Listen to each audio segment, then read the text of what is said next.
Tiniyak din ng Philippine Army na magiging mapayapa at malinis ang halalan sa Mindanao. Ito'y dahil sa mga hakbanging pansiguridad na ilalatag ng militar para sa nalalapit na midterm elections. May report si George Bandola. Ligtas na at malinis sa magiging eleksyon ngayon sa Mindanao.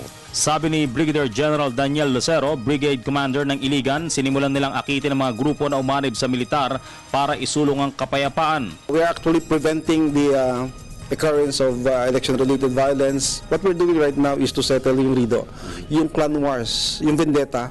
And good to say that we have recently asked yung contending parties, marami na namatay, but with our intervention, they promised actually to settle their differences.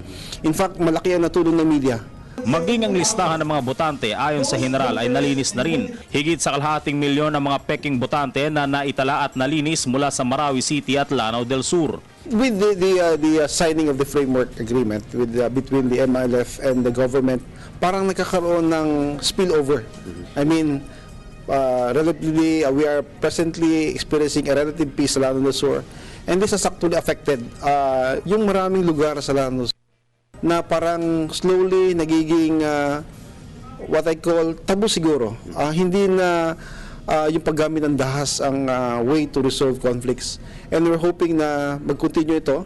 But we are not putting our guards down. Kabilang si Lucero sa 5 eksperto na inimbita ng Asian Institute of Management para magbigay linaw sa tamang pamumuno sa Mindanao. Para sa Telebisyon ng Bayan, George Bandola.